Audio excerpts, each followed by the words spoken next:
This is just an average day as a Japanese salaryman. Always keeping in touch with your clients, getting that sweet morning coffee to keep your energy going.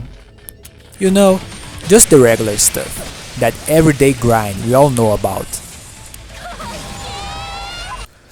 This is Assault Spy, a very stylish action game with DMC-like combat solo developed by this person. I actually had this game on my Steam library for 2 years, but ended up never installing it until now. You know, this whole gamer dilemma. I remember buying it cause I seen some combo videos and really liked the aesthetics. I don't know why, but the art kinda reminds me of those Vocaloid music videos from the 2000s. Nonetheless, it looks mad cool. Kind of in a Persona meets Devil May Cry type of way. The combat and gameplay loop is very similar to DMC. Fans of the series can even recognize some DMC-inspired moves. In fact, at some point we get an umbrella weapon, and now I think Virgil might have to pay even more child support than we thought. Anyway, the goal is not only win, but to do it with style. The more style points you get, the better your rank and the faster you can unlock new moves. The attacks and abilities are all so cool it's hard to choose what to prioritize. And they complement each other very well in a deep combo system, with tons of high level stuff like just frames, dash cancels and even some hidden moves. I always thought that fighting game players that love to lab combos in training mode must feel at home with this type of game.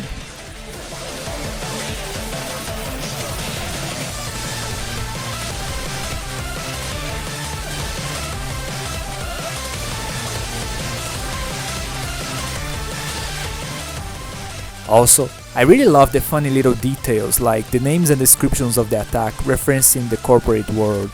Fluidity of movement plays a big part in this game, with the dash or evade button being your go-to defensive tool. One of the two playable characters also get a very reliable block/counter button. These are important tools, especially in the boss fights. And yeah, as every good character action game, there are some stylish boss fights here. Considering difficulty isn't the main selling point of this genre, I can say some bosses offer a reasonable level of challenge, and took me multiple tries to beat it, though I'm not an expert in character action games.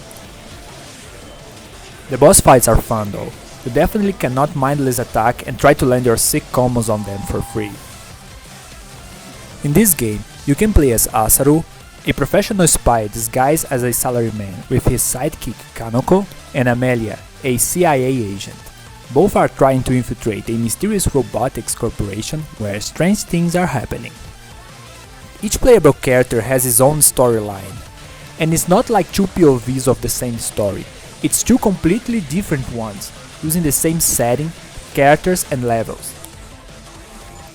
The plot gets even more interesting after you finish the two and get access to an extra chapter, where you can switch characters mid-battle. I'll just say that much to not ruin any surprises. I like how the story and characters doesn't take themselves seriously. There's always this goofy humor present, where they are constantly pointing out the absurdity of the story, and it works very well.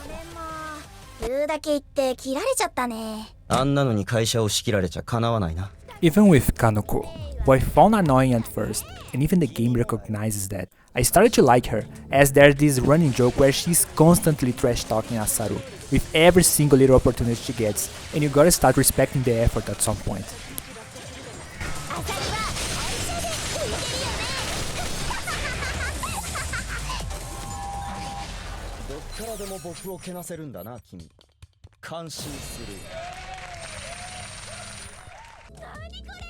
There are some smart creative story decisions that complement the gameplay. For instance, as it doesn't show Kanoko following us every time in the game, they explain the absence with a special spy invisible suit.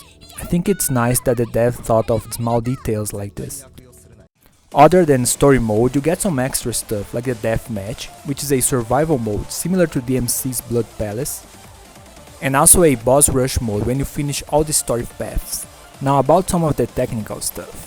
This game was released in 2018 by a solo dev, so the graphics can look a bit outdated. If you feel this way, you should look up what this dev is cooking right now, it looks absolutely amazing. Finally, I would like to add that the soundtrack and the voiceover for Assault Spy are both really good and always kept me engaged, so no complaints on that part. But anyway, between suffering in Tekken 8's ranked mode and getting blown up by Elden Ring Night Rain Sovereign bosses, I needed something else to keep my sanity, and Assault Spy definitely delivers. It's a very fun, character action indie game. If you like DMC, Bayonetta, etc., or even if you like this whole anime vibe, you should definitely check it out. Thanks for watching guys, and if you like this video please consider subscribing for more gaming content. Bye!